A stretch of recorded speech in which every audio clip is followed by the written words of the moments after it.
Hey, good evening, everyone. I hope everyone's having a great Tuesday. Everyone's feeling groovy. So, tonight we are going to be talking about birth control. I will be answering all of your birth control questions and breaking down all the different methods, pros and cons of each, so that you can make the most informed decision for what's best for your unique and beautiful body. Now, here is the thing, full disclaimer.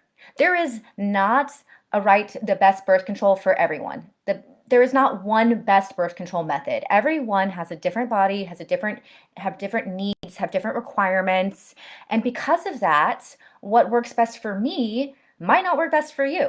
So if anyone tells you that there is one best form of birth control, then maybe go listen to someone else because there is not one best form of birth control, okay? There are many different types of birth control, and the goal of tonight is to break down each one so you can know more about them and you can decide what is best for you, because guess what? You have the then you can make the informed consent to choose the right method for you. So maybe you're thinking about this for yourself. Maybe your daughter is getting into the age of where, she's thinking about birth control and you don't know what is the best kind. I know that a lot of teenagers are being prescribed a birth control pill for things like acne and to regulate their periods. And we'll talk a little bit about that too. So welcome tonight. We're going to be breaking down each form of birth control. I'll be answering your questions. If you have any questions, drop them in the box below, and I will try to answer them to the best of my ability.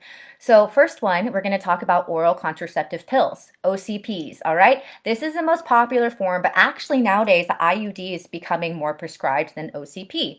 OCPs are the first form of birth control that were on the market, the oral contraceptive pills. They are with typical use. So this is going to be important for y'all to know. Typical use and perfect use, all right? Typical use is when the typical use of a user, maybe they're not taking the pill at the same time each day. They're not taking it with exactly how it is prescribed to take. Okay, perfect use is when someone is taking the pill exactly as it's prescribed, exactly as it's intended. Hi, Brittany. And typical use for OCPs is 91%, has a 91% efficacy rate. And with perfect use, 99% efficacy rate. So right there, you can see the pro.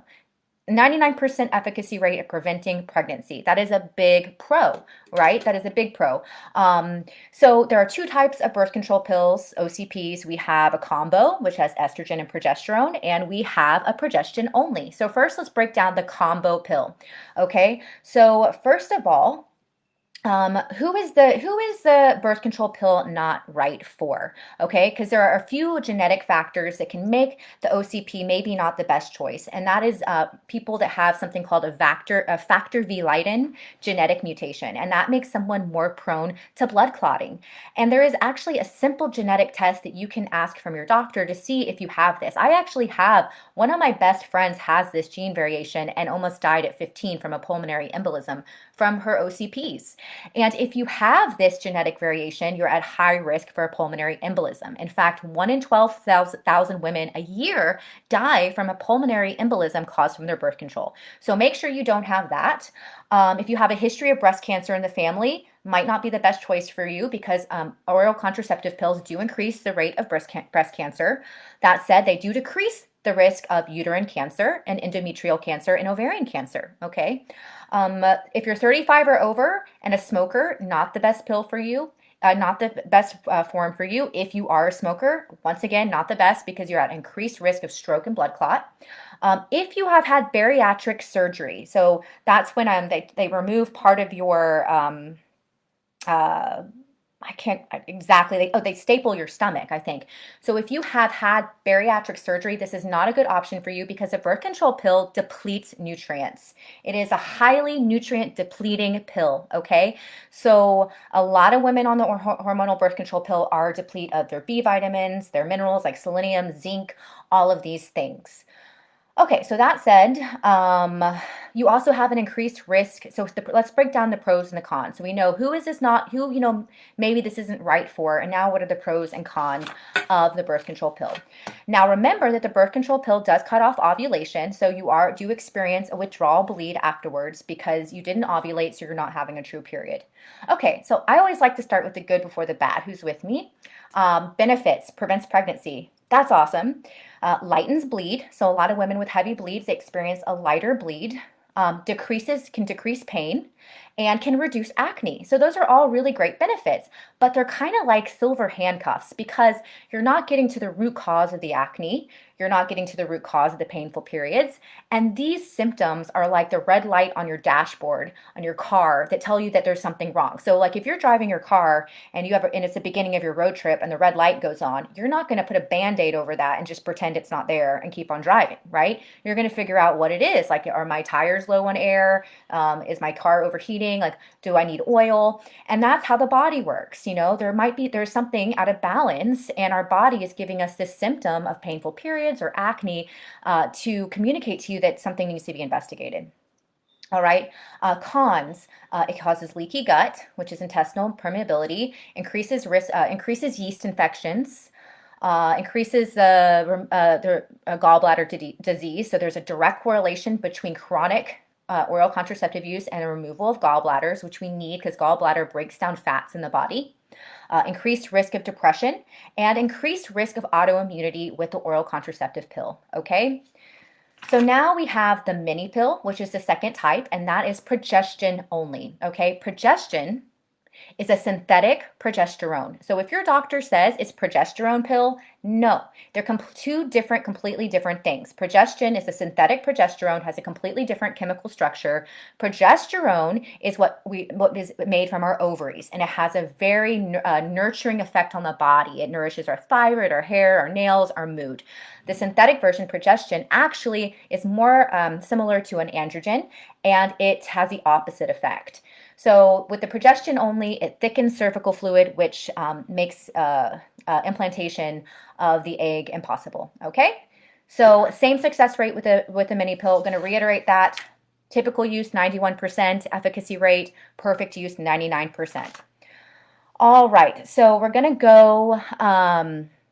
So real quick, Brittany says, I was diagnosed with PCOS and now I have some hormone issue and the doctor wants me to get on birth control. What are your thoughts? The birth control pill is not going to get rid of PCOS. There are actually plenty of clinical studies that show that birth control pill increases insulin resistance, and most PCOS is insulin resistant driven or inflammatory driven, which the pill also increases inflammation. So the pill is not going to fix PCOS at all. I have PCOS myself. I was told to get on the birth control pill for many, many years, and that was my only option, but my PCOS is completely in remission for the past decade. I ovulate every month like clockwork and have no symptoms, birth control free. So there is a way to do that without, if you're, birth control pills to prevent pregnancy. So if you're using it to prevent pregnancy, more power to you. But if you're using it to get to the root cause of your PCOS, that's not the best way. And I would definitely seek a second opinion. I hope that answer helps, Brittany. Okay, so implants. Implant lasts for 4 years, okay? And it is 99% effective. Only perfect use because it's implanted and there is no user intervention. So 99% effective, and it's a rod placed in the upper arm. It releases progestin. Remember, progestin is synthetic progesterone. So once again, it thickens cervical fluid and prevents implantation, and it also inhibits ovulation. So side effects of the implant: weight gain. This is a very big side effect. Headaches, acne, mood swings, nausea. All very fun. Okay, so let's go to the next one, Depo Provera. This is a shot. Now, in my opinion, I don't even understand why this is still in the market because there's been so many adverse effects and they're long term. After people get off, they experience these effects for like 5 years, sometimes permanently, and it's only 94% effective. So, and you have to get it every 3 months. So it's 94% effective, and you have to take it every 3 months, whereas the other versions have a much higher efficacy rate. So in my opinion, it's obsolete, but my opinion doesn't matter. You are making this decision on your own based on all the facts, correct? Okay, so every 3 months you get this Depo Provera shot, progestin only. Side effects include dizziness, weight gain, headaches. Are you noticing a trend here in these side effects? Irregular bleeding, loss of libido, and bone loss because you're not ovulating, so there will be bone loss. And any of these forms, let me just reiterate this, all of these forms, OCPs, the implant, the Depo Provera, the side effect is bone loss because we need to ovulate progesterone nourishes our bones, and clinical studies have shown that for every year that a woman doesn't ovulate, she loses 1% bone mass. And that's from studies from Dr. Geraldine Pryor. Very interesting. So imagine if you are a teenager, put on birth control, and you're on it for 15, 20 years, how that will implicate in your bone loss. And then when you get older, with our increased risk of osteopenia, osteoporosis, it's really not a good combination, especially for, well, it's just not. Okay, so Depo Provera shot, 94% effective, tons of side effects, not my favorite. Now let's get into IUDs. IUDs are very popular. They are inserted into the cervix by a doctor. You have to have them inserted by a doctor and removed by a doctor, okay? And there are two types, and the two types are a hormone IUD and a non-hormonal IUD, okay? So first, let's jump into and they both have a 99% efficacy rate, okay? So really high efficacy rate, great at preventing pregnancy. So let's go with the pros. So they're convenient, they're effective. So let's go to the progestin only, the progesterone, the hormonal IUD. Okay, so maybe you've heard this as Skyla, Mirena. They all have like these cutesy little names. They're really good with marketing. So their progestin IUD, first of all, I want to break this myth. If you've ever had a doctor say, oh, but it's localized, a localized hormone IUD, it's not localized because that enters your bloodstream and circulates through your whole body. You have hormone receptors on every cell of the body. So if you have an IUD that is getting into your bloodstream, the hormones are going to your bloodstream, it's not localized, it's systemic, okay? So breaking down that fallacy.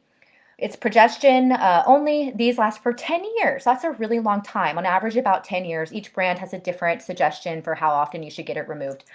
Pros, convenient, effective.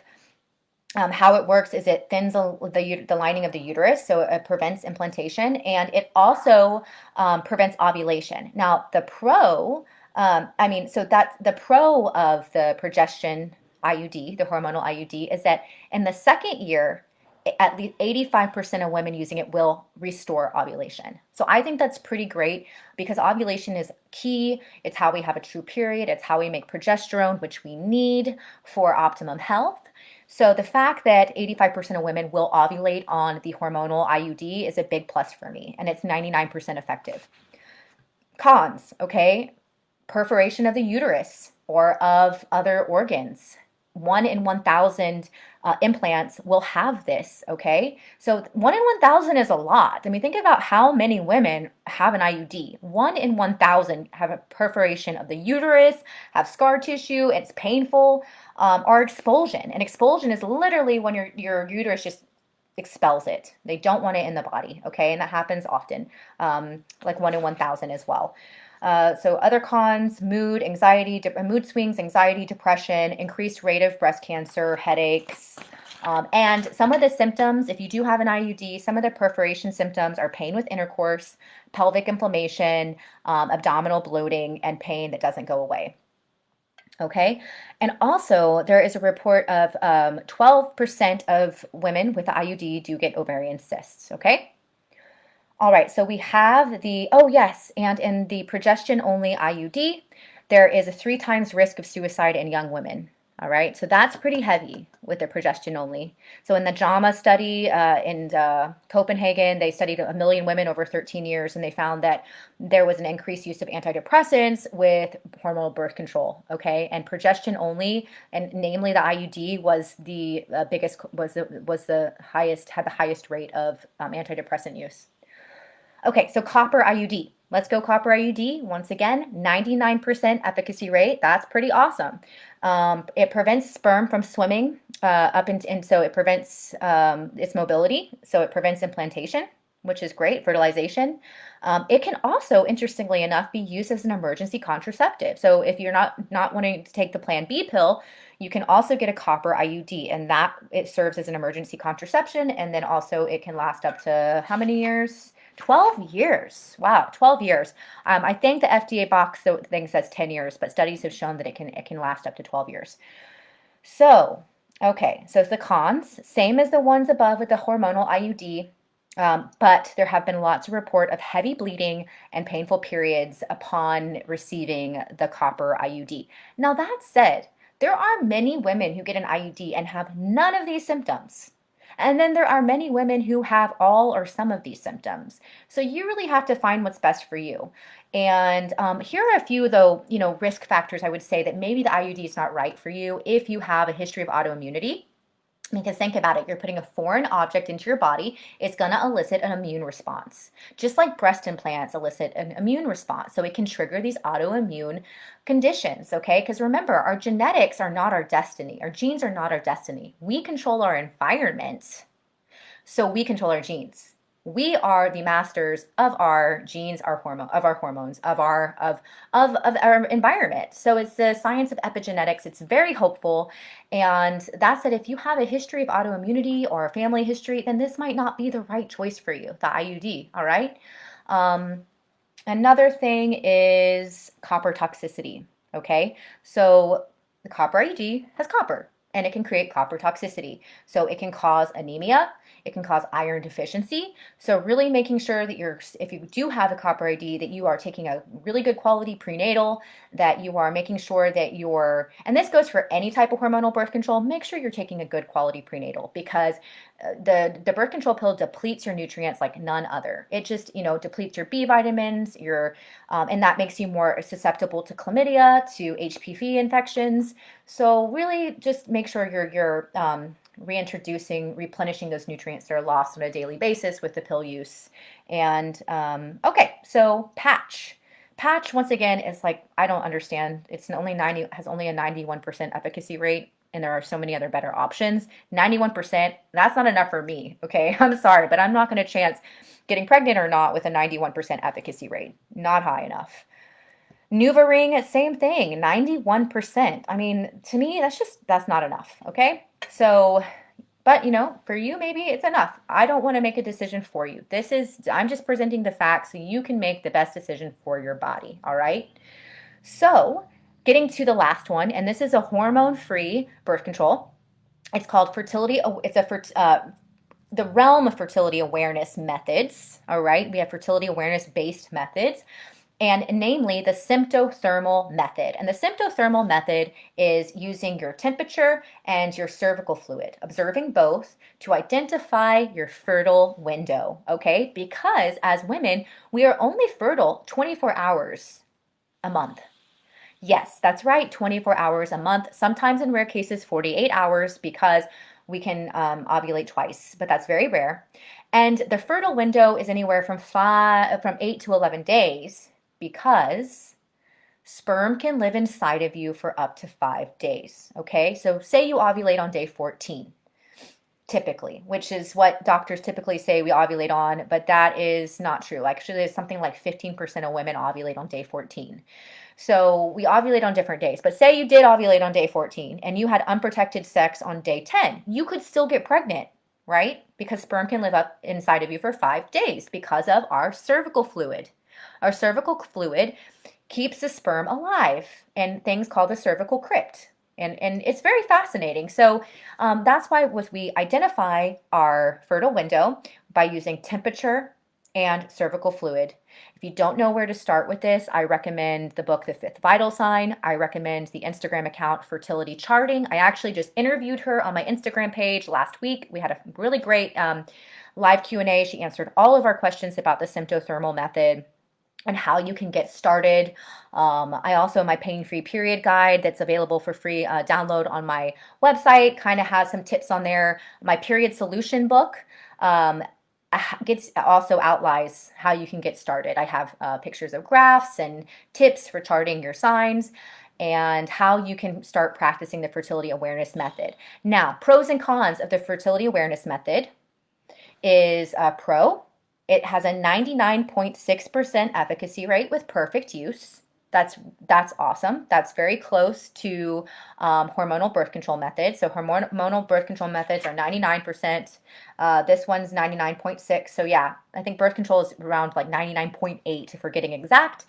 Symptothermal method, which is a form of a fertility awareness method, 99.6. with perfect use. Now, typical use is about 81%. So it does take more user integration here, okay? Because remember, you have to take your temperature in the morning. You need to observe your cervical fluid because our cervical fluid gets white and stretchy when we're leading up to ovulation. And if you have that, it stretches in between your fingers and you're fertile, okay? So you do not want to be having unprotected sex on that day. That said, there are amazing femtech devices out there to get started. I like the Temp Drop. It's a thermometer you wear around your arm as you sleep, and it takes your core body temperature as you sleep. So in the morning, ready to go, you have your temperature. A free app that I love that you can start charting your cycles in is the Kindara app. And I will put all of these in the notes later. The Kindara app is a great place. Read Your Body is also excellent. That one is not free. You do need to pay for it, but it's an excellent app to get started. And then you can chart all your symptoms in your notes and have more awareness. So the pro, you have awareness of your body. You're gaining body literacy. You can advocate for yourself. We can pinpoint certain imbalances that are manifesting just by reading the data on our chart. So it's a way to be an advocate for your health. And it's hormone free, so there are no side effects, none of the mood swings and the headaches and the increased risk of breast cancer that we mentioned with other forms of birth control methods because it's hormone free. The con is that it does take user integration, right? So you need to be able to chart your cycle every day. So it takes about a minute each morning. You take your temperature or you put the data from your armband, it syncs to your phone, and you look at your chart and you observe your cervical fluid after you go to the bathroom. You see what texture it is and you put that into your chart. So it does take a few minutes each day. And for those who really just, have erratic schedules or they just, if maybe someone wants a little bit more ease of taking the pill or having an IUD, and you know what, there is no shame in that whatsoever. But if you are taking any of the hormone birth control options for reasons other than preventing pregnancy, because remember, they were developed to prevent pregnancy, then just remember that it's not getting to the root cause. It is just silencing the symptoms, okay? So think about like you have a house and it's dilapidated and it's just like there's like a termite infestation in the walls and it's just falling down. Yeah, you could put on some nice fresh coat of paint and pretend it's not there. And maybe it'll buy you like, a year or two before the house falls down. Or you could go into the wall, you get rid of the termites and then paint the wall and then, hey, your house is restored. So kind of think about it like that with, birth control use, with treating symptoms. But for pregnancy prevention, these are all of the options. And I hope that you found this informative. I hope that this, gave you some information you need to figure out what is the best choice for your body because you are the queen of your castle and you should decide what's right for you. Don't let anyone tell you what you should or shouldn't do. And so if you are looking to learn more, I do have a free masterclass on my website with a little bit more information about how to balance your hormones and how to get charting your cycle. I'll put that link in there. And don't forget that I am opening up spring enrollment very soon for my one-on-one root cause program. This is the only chance to work with me one-on-one in 2021. And so if you want to join the waitlist, I will put that link in the bio. I am having a private live Q&A tomorrow night with those on the waitlist to just talk about all things hormones and periods and answer any questions you may have. I hope to see you there and I hope everyone has a wonderful evening. Bye.